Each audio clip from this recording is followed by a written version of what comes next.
I'll never forget the day Jett decided to surprise me by bringing his younger brother to our practical carpentry class. The sun was high, casting long shadows in the workshop, and the air was filled with the familiar scent of freshly cut wood. It was just another day of trying to perfect our craft, with the usual banter and laughter that made the hard work bearable. "Hey, Alex, meet my little brother Matt," Jett called out, his voice booming over the sound of saws and hammers. Matt, a wiry kid with bright eyes full of ambition, waved enthusiastically. "He's thinking about joining the Natural Resources program, wants to be a firefighter someday." I shook Matt's hand, feeling the calluses on his palm. "Nice to meet you, Matt. Any brother of Jett's is a friend of mine," I said, smiling. The three of us quickly fell into a rhythm, exchanging jokes and light-hearted insults as we worked. Jett was a natural with the welding torch, and I'd often tease him about not burning the place down.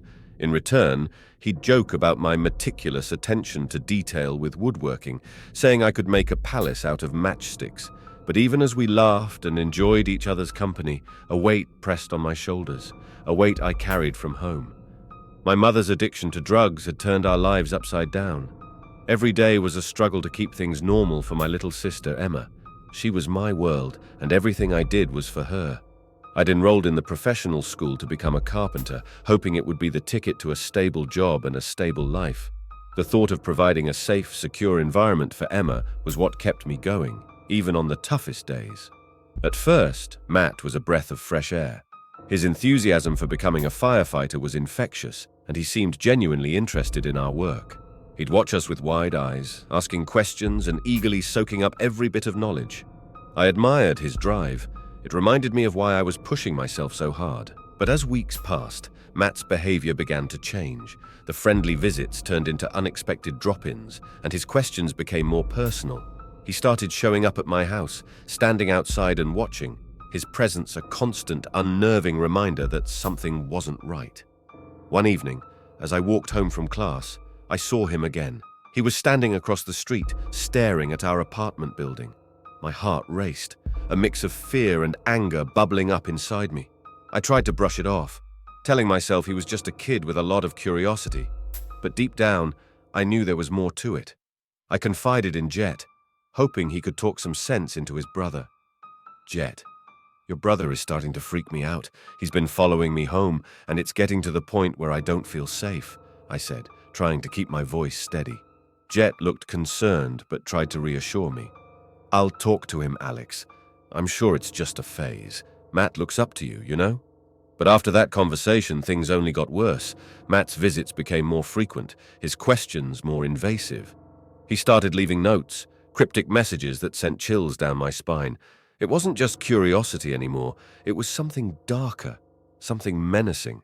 One night, I found him outside my window, his face a ghostly white in the moonlight. I could see the intensity in his eyes, a twisted mix of admiration and something else, something dangerous. I knew then that I couldn't handle this on my own. The next day I went to our mentor, Mr. Carter, and laid everything out. He listened carefully, his expression grave. "Alex, this isn't something you should be dealing with alone. We'll figure this out together," he said, his voice filled with a calm authority that made me feel a bit more secure. With the support of Mr. Carter and my friends, I started to regain some control over my life. But the shadow of Matt's obsession loomed large, and I knew that the road ahead would be anything but easy. Still, for Emma's sake, I had to keep pushing forward, one step at a time. My mother's addiction wasn't something I talked about much.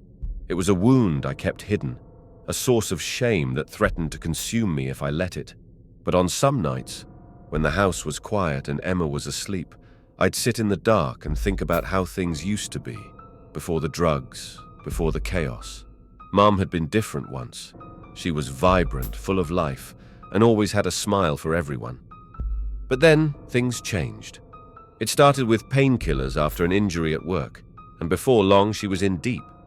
Her addiction became the center of our lives, dictating every decision and every move. Emma was too young to understand the full extent of it, but she knew enough to feel the instability. She'd cling to me whenever Mom had one of her bad days, and I'd do my best to shield her from the worst of it. I knew I had to step up. Enrolling in professional school to become a carpenter wasn't just a choice, it was a necessity. It was my way of building a future for us, a way to keep Emma safe. Every nail I hammered, every piece of wood I shaped was a step closer to that goal. Jett understood. He didn't pry into my family matters, but he could see the strain it put on me. He had his struggles too, and that mutual understanding formed the foundation of our friendship. We'd often stay late after class, working on projects and talking about our dreams. One evening, after everyone else had left, we sat on the workbench, the scent of sawdust heavy in the air. "You ever think about what it'll be like after all this?" Jett asked, staring at a half-finished cabinet we were building. "Every day," I replied. "I want to get a good job, a decent place for Emma and me, somewhere safe, where we don't have to worry about the next crisis." Jett nodded, his gaze distant. "Same here. I'm doing this for my family too. My dad's been out of work for a while, and my mum's doing everything she can to keep us afloat. Welding is my way of helping out." It was in those quiet moments that I felt less alone.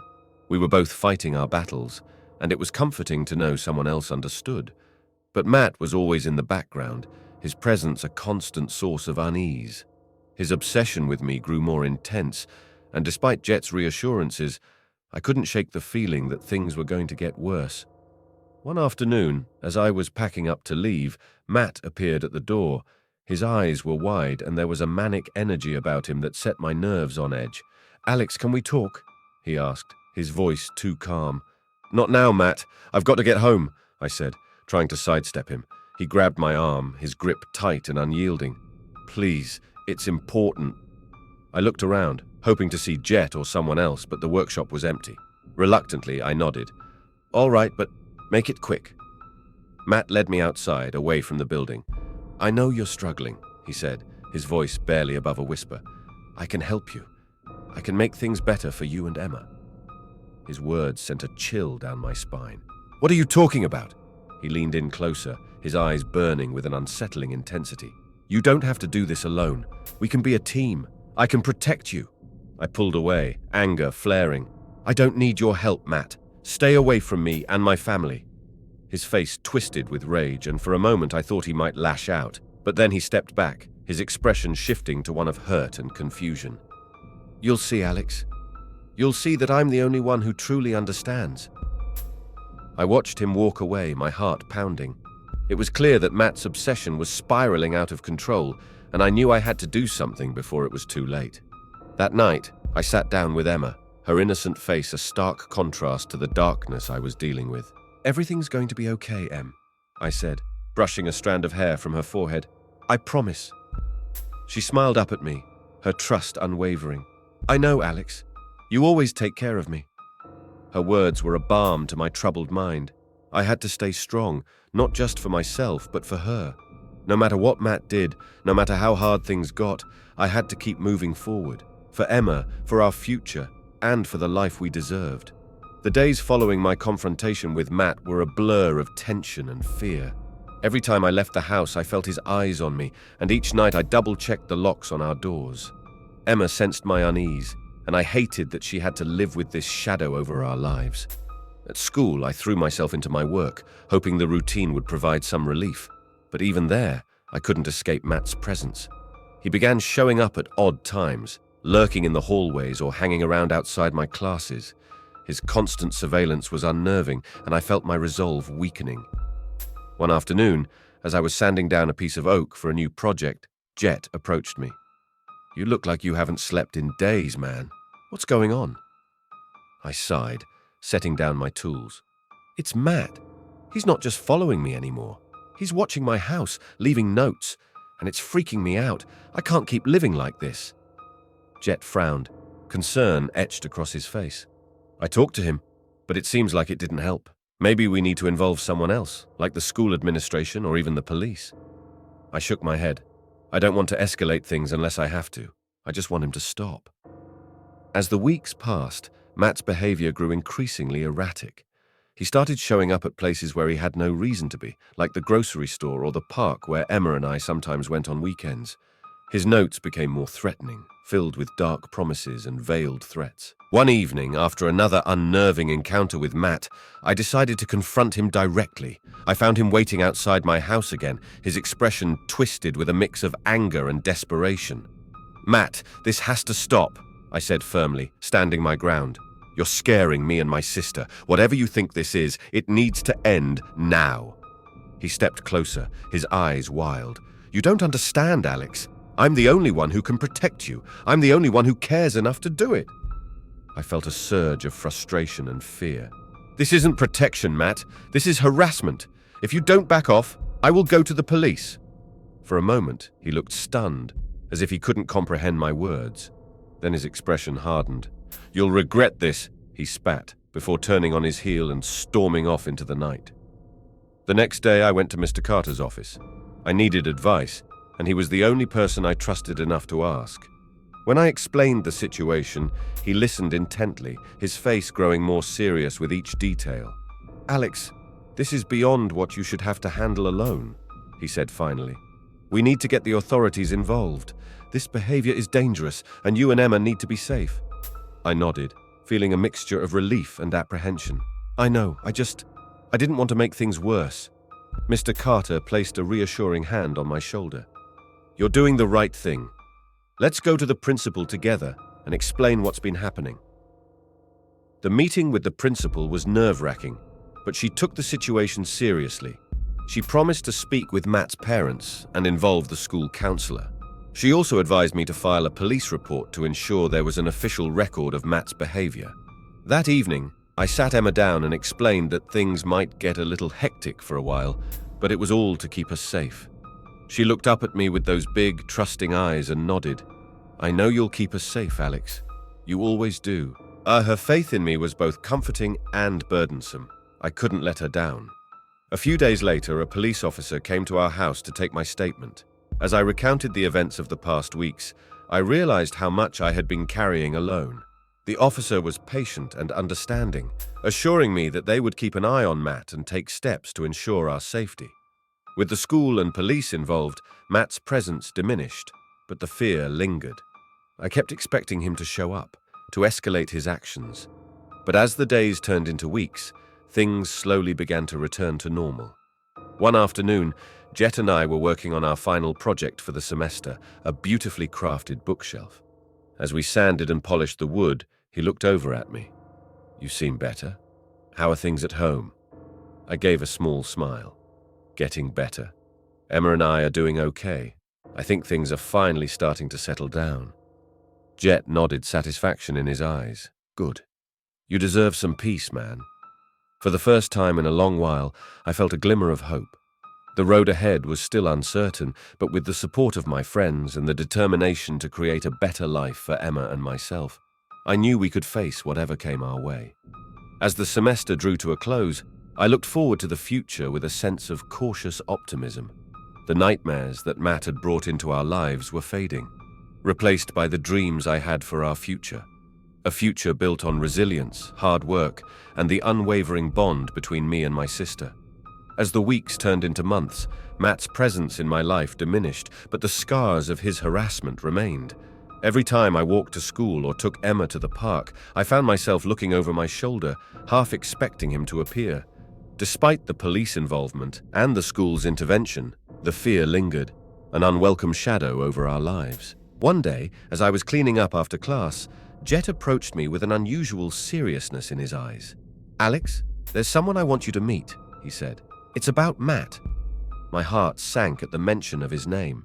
"What is it now? I thought we were finally past this." Jett shook his head. "I don't think it's over yet, but this might help. Come on." He led me to a small cafe near the school, where a man in his mid-30s was waiting. He had a calm demeanor and a professional look about him. As we sat down, Jett introduced him. "Alex, this is Officer Ryan Davis. He's been working on Matt's case." I extended my hand, trying to mask my anxiety. "Nice to meet you, Officer Davis." "Likewise, Alex.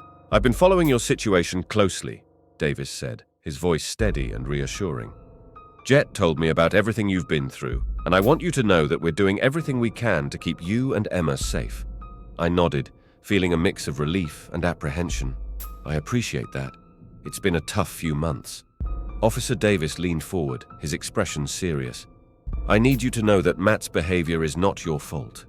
People like him often fixate on others for reasons that have nothing to do with their actions. You've done everything right by seeking help and protecting your sister." Hearing those words from someone in authority was like a weight lifting off my shoulders. For so long, I had blamed myself, wondering if there was something I could have done differently to avoid Matt's attention. "Thank you," I said quietly. "It's been hard not to feel responsible." Davis nodded. "I understand. We're working with Matt's family and mental health professionals to address his behavior. In the meantime, I want you to know that we're here for you. If anything happens, don't hesitate to reach out." As we left the cafe, Jett clapped me on the back. "See? You're not alone in this. We've got your back." I smiled, feeling a surge of gratitude. "Thanks, Jett. You've been a real friend through all of this." Days turned into weeks, and life slowly began to normalize. The fear that had once gripped me started to loosen its hold, replaced by a cautious optimism. Emma and I settled into a routine, and the looming threat of Matt's presence began to fade. One afternoon, while working on a final project for the semester, I received an unexpected visitor. It was Matt's brother, Jett, looking more serious than I had ever seen him. "Hey, Alex, can we talk?" he asked, his tone grave. "Of course," I replied, setting aside my tools. "What's going on?" Jett took a deep breath, struggling to find the right words. "It's Matt. He's been admitted to a psychiatric facility. They finally realized he needs serious help." I felt a mix of emotions, relief, sympathy, and a lingering fear. "Is he okay?" Jett nodded slowly. "He's getting the help he needs. I just wanted you to know that he's not going to be bothering you anymore." "Thank you for telling me," I said, feeling a weight lift off my shoulders. "I hope he gets better." Jett's eyes were filled with a complex mix of emotions. "Me too. He's my brother. But I know what he did was wrong. I'm sorry for everything he put you through." We sat in silence for a moment, the tension between us slowly dissipating. It was a strange feeling, acknowledging the pain caused by someone close to us while also hoping for their recovery. As the semester drew to a close, I focused on my final project with renewed determination. The bookshelf I was building became a symbol of my journey, a testament to the strength it took to survive and the hope for a better future. One evening, after finishing a particularly challenging part of the project, I sat down with Emma. "You know, things are getting better," I said, smiling at her. "We've been through a lot, but we're coming out stronger." Emma looked up at me, her eyes filled with trust and love. "I know, Alex. You always make things better." Her words were a balm to my soul. Despite everything, we had managed to hold on to our bond, our resilience, and our hope. As I hammered the final nail into the bookshelf, I felt a sense of accomplishment and closure. The nightmare with Matt was behind us, and the future was wide open. With the support of friends like Jett and the guidance of mentors like Mr. Carter, I knew we could face whatever challenges lay ahead. Emma and I were ready to start anew, building a life filled with promise and possibility. As I looked at the finished bookshelf, I knew that this was just the beginning of our journey, a journey built on strength, resilience, and unwavering love. The summer after Matt's admission to the psychiatric facility was a time of healing and new beginnings. With Matt no longer a threat, Emma and I found ourselves able to breathe easier, and our small apartment started to feel more like a home. The bookshelf I had built stood proudly in the living room, a symbol of our resilience and the stability I was working hard to maintain. Emma and I spent more time outdoors, enjoying the warm weather and the freedom from constant fear. We visited the park frequently, and our favorite spot became a small, secluded area near a cluster of trees where we could play and talk without interruption. It was there that I started to feel the weight of the past months lift, replaced by a sense of hope and possibility. One afternoon, while we were at the park, I received an unexpected text from Jett. "Hey, Alex, meet me at the workshop tonight. Got something to show you." Curiosity piqued, I arranged for a neighbor to watch Emma and headed to the workshop after dinner. The building was quiet, the familiar scent of sawdust and varnish greeting me as I stepped inside. Jett was waiting by one of the workbenches, a grin spreading across his face as he saw me. "What's this all about?" I asked, trying to read his expression. Jett gestured to a covered object on the bench. "I've been working on a project, and I wanted you to be the first to see it." He pulled away the cover to reveal a beautifully crafted wooden toolbox. It was polished to a high shine, the craftsmanship impeccable. My breath caught as I ran my fingers over the smooth surface, appreciating the attention to detail. Jett, this is incredible, I said, genuinely impressed. You made this? Yep, he replied, a hint of pride in his voice. I wanted to give you something to thank you for all the support. You've been a real friend, Alex, and I know things haven't been easy.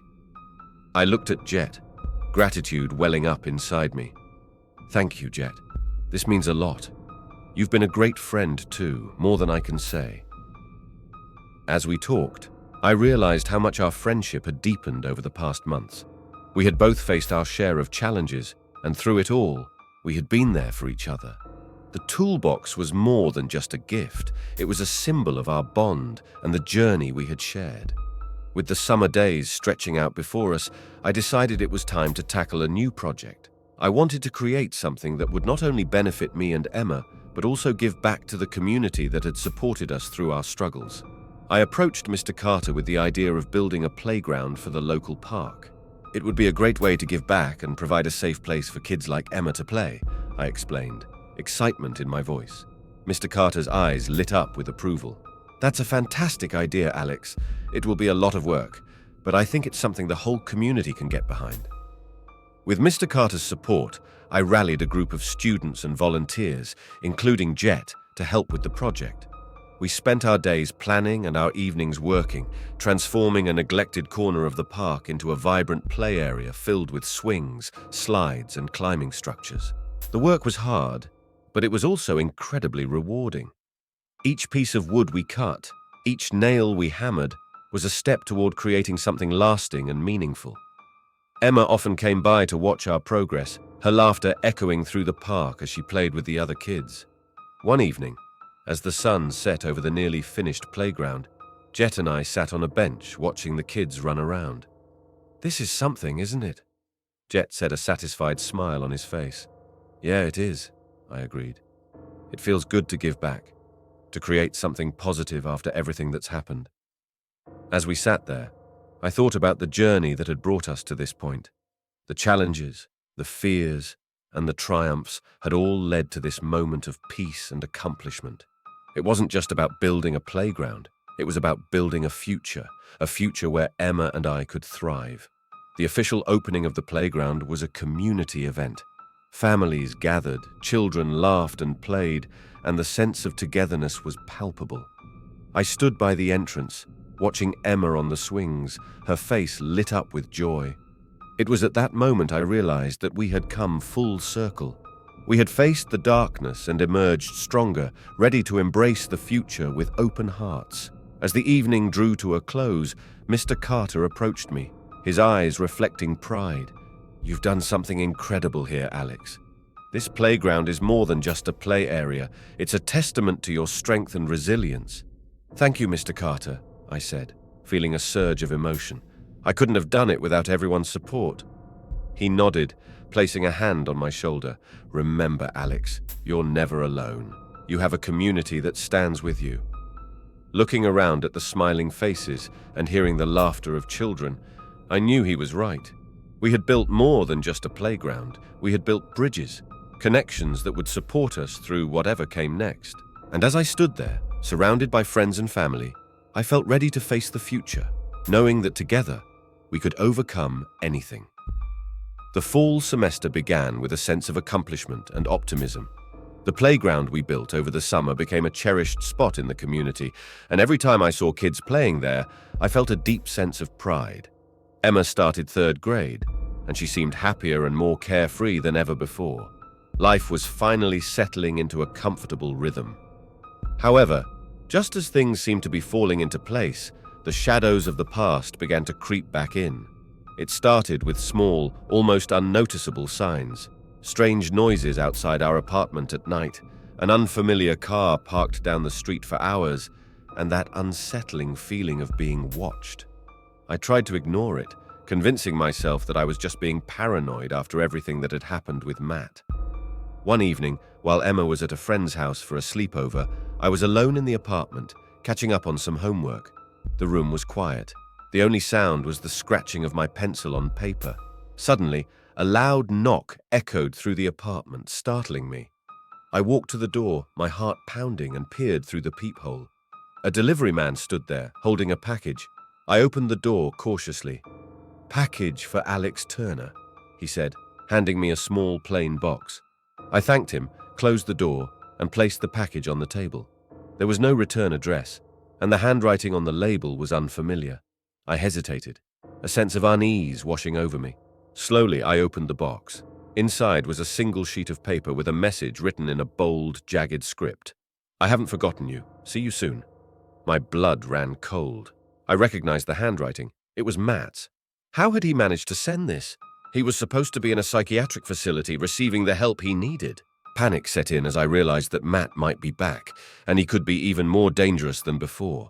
I called Jett immediately, my voice trembling. "Jett, I got a package from Matt. He's threatening me again." Jett's voice was filled with concern. "Stay put, Alex. I'm coming over right now. We need to call Officer Davis." Within minutes, Jett was at my door, and we called Officer Davis together. He arrived shortly after, taking the note and the package into evidence. His expression was grim as he spoke. "We'll look into this, Alex. It's possible Matt found a way to send this while in the facility, but we'll make sure he's still there and that he's not a threat to you and Emma." The reassurance helped, but the fear lingered. That night, I barely slept, every noise making me jump. I checked the locks multiple times, ensuring Emma's safety as my top priority. The sense of normalcy we had fought so hard to achieve felt like it was slipping away. The following days were tense. Officer Davis kept me updated on their investigation, but there were no immediate answers. Matt's family was contacted, and they assured us that he was still in the facility, but the authorities were conducting a thorough check to confirm it. Jett stayed close, his presence a comforting reminder that I wasn't alone in this. "We'll get through this, Alex," he said one evening as we worked on a project together in the workshop. "Just like we did before." I nodded, trying to hold on to that hope, but the fear gnawed at me, and I found myself constantly looking over my shoulder. One afternoon, as I was picking Emma up from school, I noticed a familiar figure standing across the street. My heart stopped. Matt. He was just standing there, watching us, a twisted smile on his face. I grabbed Emma's hand and quickly walked her to the car, trying to keep my voice calm. "Is everything okay, Alex?" Emma asked, sensing my tension. "Yeah, everything's fine, Em. Just need to get home quickly," I replied, forcing a smile. Once we were safely home, I called Officer Davis again, my hands shaking. "He's out, Officer Davis. I saw Matt outside Emma's school today." "We're on it, Alex," he said, his voice firm. "Stay inside and keep the doors locked. We'll have officers patrolling the area." The fear and anxiety returned in full force. I couldn't let Matt disrupt our lives again, but I felt powerless to stop him. Each day felt like walking on a tightrope, unsure of when he might appear next. One night, as I was locking up the house, I heard a noise outside, a soft, persistent tapping at the window. My heart raced as I slowly approached, peeking through the curtains. Matt's face was pressed against the glass, his eyes wild and menacing. "Let me in, Alex," he hissed, his voice muffled by the glass. "We need to talk." I stepped back, terror flooding my senses. "Leave us alone, Matt. I'm calling the police."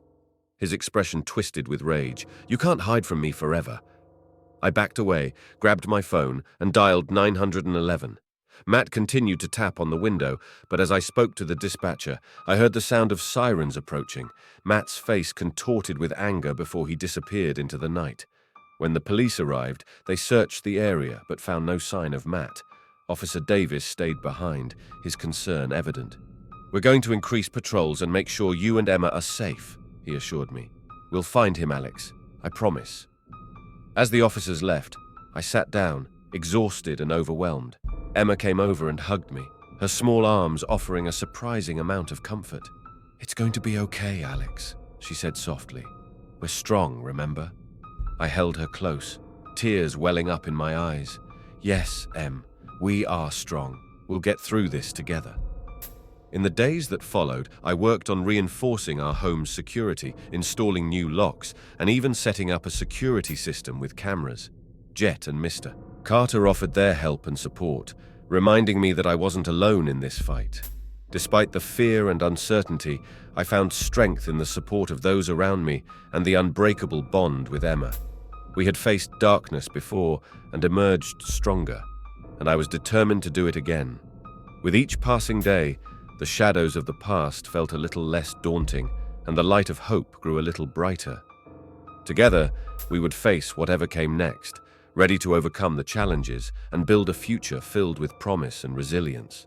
The increased police presence around our neighborhood brought some peace of mind, but the underlying tension never fully dissipated.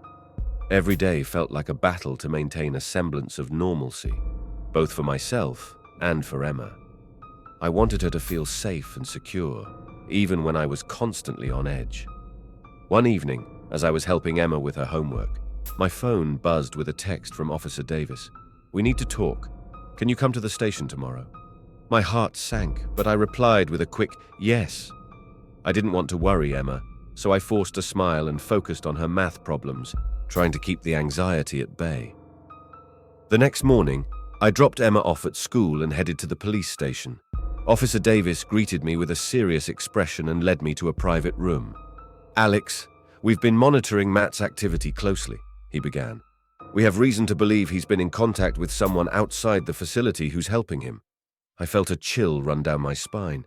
Who would do that? And why? "We're still investigating, but we have a lead," Davis said, sliding a folder across the table. "There's someone we need you to talk to, Matt's therapist. She might have some insights that could help us understand his behavior better."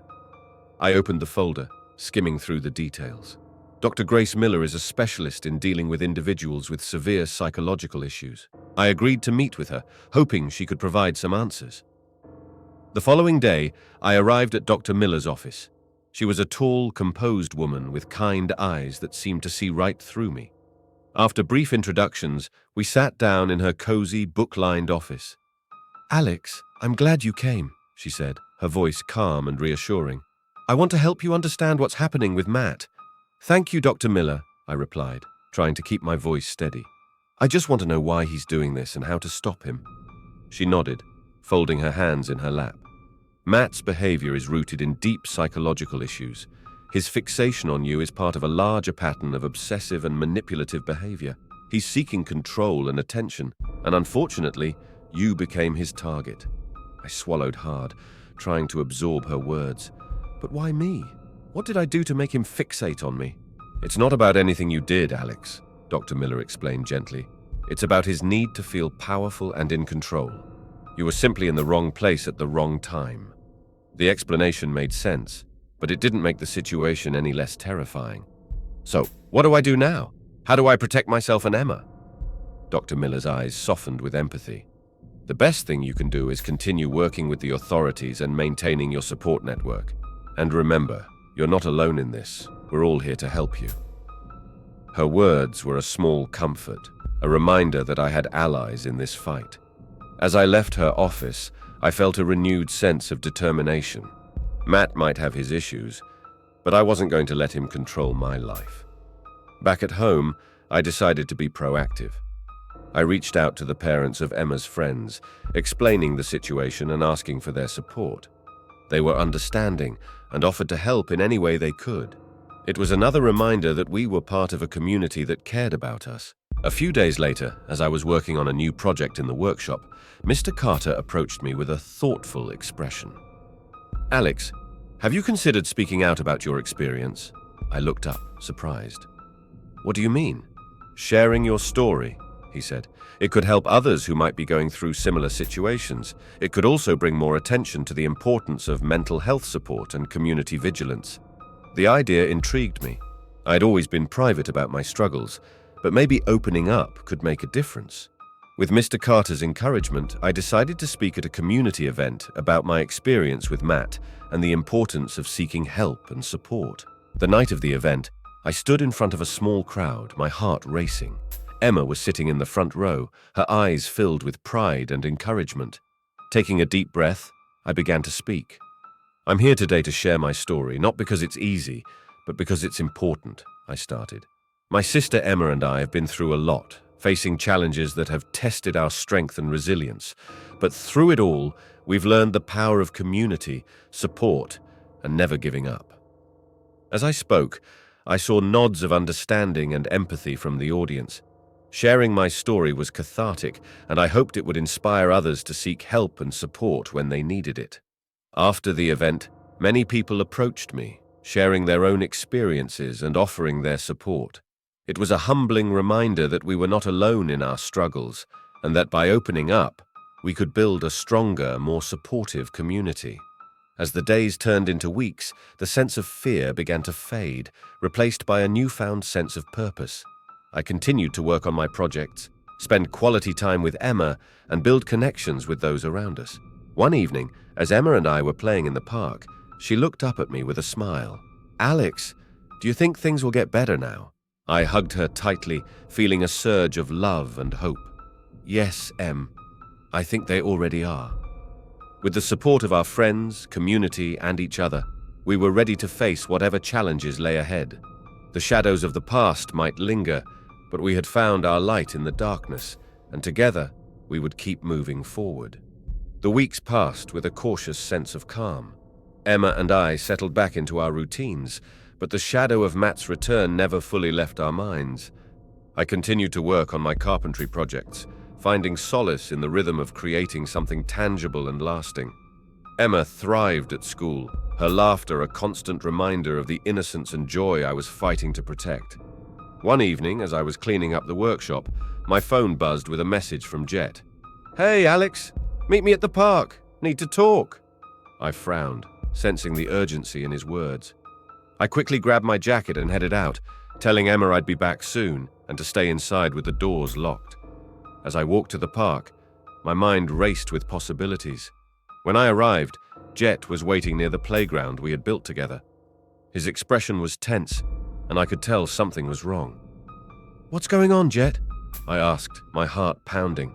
Jett looked around, ensuring we were alone. "I got a call from Matt's facility. They said he escaped last night. They didn't want to alarm you until they were sure, but now it's confirmed." Fear gripped me. "What? How did he escape?" "They're still figuring that out," Jett replied. "But you need to be extra careful, Alex. We don't know what he's planning." I took a deep breath, trying to steady my nerves. "We need to find him before he finds us." Jett nodded, his jaw set with determination. "We will. I'll stay with you and Emma tonight. We're not taking any chances." Back at the apartment, I double-checked all the locks and windows, making sure everything was secure. Jett and I set up a makeshift security system with cameras and motion detectors, trying to cover all possible entry points. As the night wore on, Emma fell asleep on the couch, clutching her favorite stuffed animal. Jett and I stayed vigilant, taking turns keeping watch. The hours dragged on, each minute filled with tense anticipation. Around midnight, the silence was shattered by the sound of breaking glass. My heart raced as I grabbed a baseball bat I kept by the door, motioning for Jett to stay with Emma. I crept towards the noise, my senses on high alert. In the dim light of the hallway, I saw a shadowy figure moving towards Emma's room. My blood ran cold. Matt! He had found us! "Matt, stop!" I shouted, my voice shaking with a mix of fear and anger. He turned, his eyes wild and filled with a twisted rage. "Alex, I just want to talk," he hissed, taking a step closer. "Stay back," I warned, gripping the bat tighter. "You need help, Matt. This isn't the way." Matt's expression darkened, and he lunged at me. I swung the bat, hitting his arm and causing him to stumble back. He recovered quickly, his eyes filled with a dangerous determination. "You're not taking Emma from me," he growled, advancing again. Before I could react, Jett tackled Matt from behind, bringing him to the ground. They struggled, Matt, fighting with a manic strength. I joined the fray, trying to help Jett subdue him. Just as it seemed Matt might overpower us, the apartment door burst open and Officer Davis and 2 other officers rushed in. They quickly restrained Matt, pulling him away from us. I collapsed against the wall, breathing heavily, my body trembling with adrenaline. "Are you okay, Alex?" Officer Davis asked, his voice filled with concern. I nodded, still trying to process what had happened. "Yeah, thanks to Jett." Emma woke up, frightened by the commotion. I rushed to her, pulling her into a tight hug. "It's okay, Em. It's over. Matt can't hurt us anymore." As the officers escorted Matt out of the apartment, his eyes locked onto mine, filled with a mix of anger and desperation. "This isn't over, Alex," he spat, but his words were empty threats now. Officer Davis assured us that Matt would be placed in a higher security facility, one where he couldn't escape. The ordeal had been terrifying, but it was finally over. In the days that followed, the sense of relief was palpable. Emma and I began to heal, the constant fear that had plagued us for so long finally lifting. Jett remained a constant presence, his unwavering support a pillar of strength. One afternoon, as Emma and I were walking in the park, she looked up at me with a thoughtful expression. "Alex, do you think Matt will get better someday?" I squeezed her hand gently, my heart swelling with love and hope. "I hope so, Em. Everyone deserves a chance to heal and find peace." She nodded, a small smile playing on her lips. "I'm glad we have our playground. It's a happy place, isn't it?" "It is," I agreed, feeling a sense of pride and accomplishment. We built something good, something that will last. As we watched the children play, I felt a renewed sense of purpose.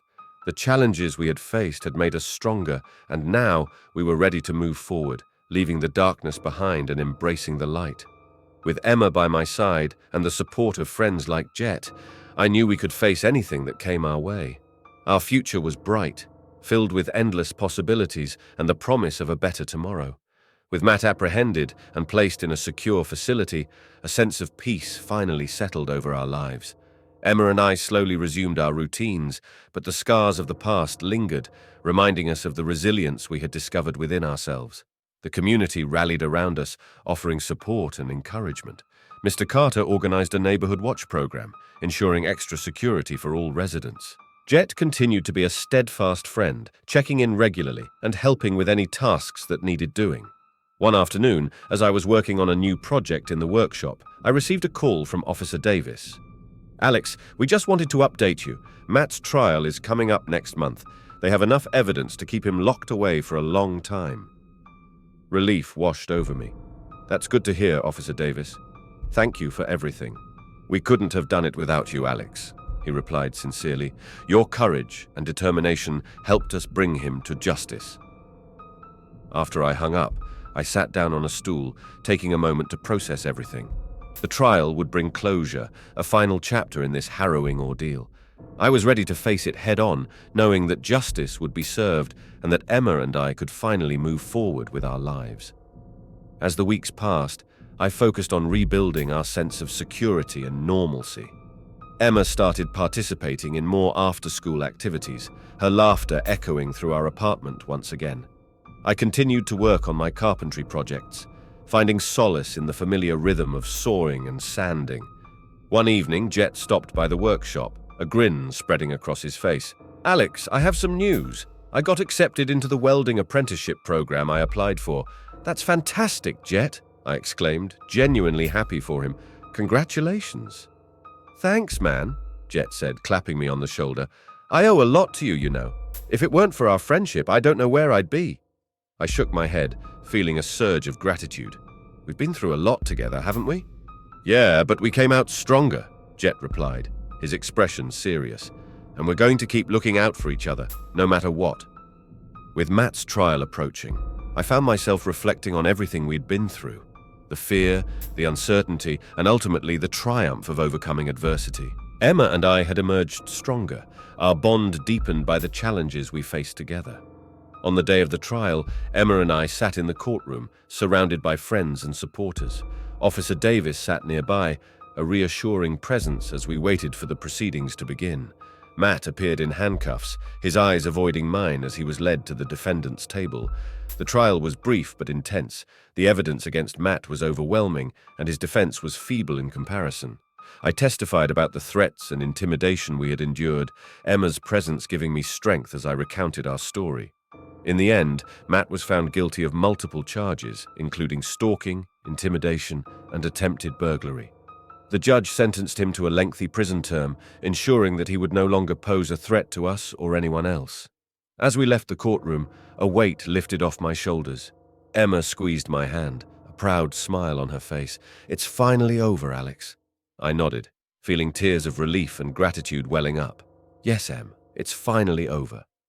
That evening, we celebrated with a quiet dinner at home. The sense of closure brought a renewed sense of peace and hope for the future. Emma talked excitedly about her plans for the summer, and I listened, grateful for the simple joy of normalcy. As the days turned into weeks and then months, life settled into a new rhythm. Emma continued to thrive at school, and I threw myself into my work, finding fulfillment in creating beautiful pieces of furniture and decor. The scars of our ordeal remained, but they served as a reminder of our strength and resilience. One afternoon, as Emma and I walked through the park near our apartment, she turned to me with a thoughtful expression. "Alex, do you think Matt will ever change?" I paused, considering her question carefully. "I don't know, Em, but what matters is that we've moved forward. We're safe now, and that's what's important." She nodded, a small smile playing on her lips. "I'm glad we're safe, Alex. I'm glad we have our friends and our community." "Me too, Em," I replied, squeezing her hand gently. "Me too." Together we walked on, leaving behind the shadows of the past and embracing the bright promise of the future. Our journey had been marked by challenges and hardships, but through it all, we had discovered the power of resilience, love, and community. And as we looked ahead, I knew that whatever came our way, we would face it together, stronger than ever before. With the trial behind us and a renewed sense of peace, Emma and I embraced the future with open hearts. The shadows of the past still lingered, but they no longer dictated our lives. We had found strength in each other, and the support from our friends and community had been invaluable. One bright Saturday morning, I decided it was time for a fresh start. "Emma, how about we take a trip to the countryside?" I suggested over breakfast. Her eyes lit up with excitement. "Is it really? That sounds amazing. Can we go today?" she asked, practically bouncing in her seat. I chuckled. "Yes, today. Let's pack a picnic and head out for a day of adventure." We spent the morning preparing sandwiches, packing snacks, and gathering everything we needed for a day in the country. Jett stopped by as we were getting ready, a knowing smile on his face. "A day off? Sounds like a great idea." "Want to join us?" I offered. "Nah, you two enjoy it. I'll hold down the fort here," Jett replied, giving Emma a high five. "Have fun, kiddo." The drive to the countryside was filled with laughter and music. Emma and I sang along to our favorite songs, the open road stretching out before us. As we left the city behind, I felt a sense of freedom and possibility. We arrived at a picturesque meadow, surrounded by rolling hills and blooming wildflowers. The air was fresh and filled with the scent of nature. Emma ran ahead, her laughter echoing in the open space. I followed, feeling lighter than I had in a long time. We spread out a blanket under a large oak tree and enjoyed our picnic, talking about everything and nothing. Emma's joy was infectious, and I couldn't help but smile as she chattered away about school, friends, and her dreams for the future. "Alex, do you think we can come here more often?" she asked, looking up at the sky. "It's absolutely. We can make this our special place," I promised, feeling a sense of contentment.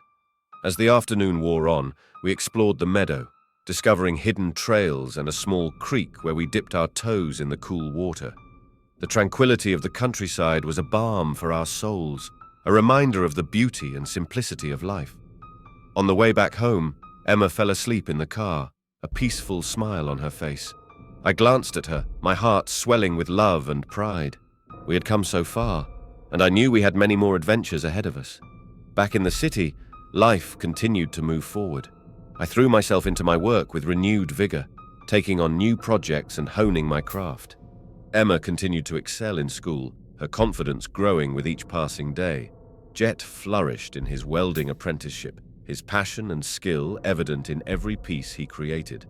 One evening, as I was finishing up in the workshop, Mr. Carter stopped by with a proposal. "Alex, I've been thinking. How would you feel about starting your own business? You've got the talent and the drive, and I believe you could really make a name for yourself." The idea intrigued me. "My own business? It's a big step." "It is," Mr. Carter agreed. "But you've proven yourself time and again. I'm willing to invest and help you get started." Excitement and gratitude surged through me. "I'd love that, Mr. Carter. Thank you for believing in me." With Mr. Carter's support, I began laying the groundwork for my own carpentry business. I rented a small storefront and workshop, creating a space where I could showcase my work and take on custom projects. The community rallied around me, offering their support and encouragement. Opening day was a resounding success. Friends, neighbors, and even some of my old classmates stopped by to admire my work and place orders. Emma was my biggest cheerleader, proudly telling everyone about her big brother's new business. As the weeks turned into months, The business thrived. I found joy in creating pieces that brought beauty and functionality into people's lives. Each project was a new challenge, a new opportunity to grow and learn. One evening, as Emma and I were closing up the shop, she looked around with a satisfied smile. "You did it, Alex. You made your dream come true." "We did it, Em," I corrected, pulling her into a hug. "I couldn't have done it without you." Life had thrown us many challenges, but we had faced them head-on and emerged stronger. The future was bright, filled with endless possibilities. Emma and I had found our place in the world, surrounded by love, support, and the promise of new beginnings. As we walked home together, the city lights twinkling around us, I felt a deep sense of gratitude.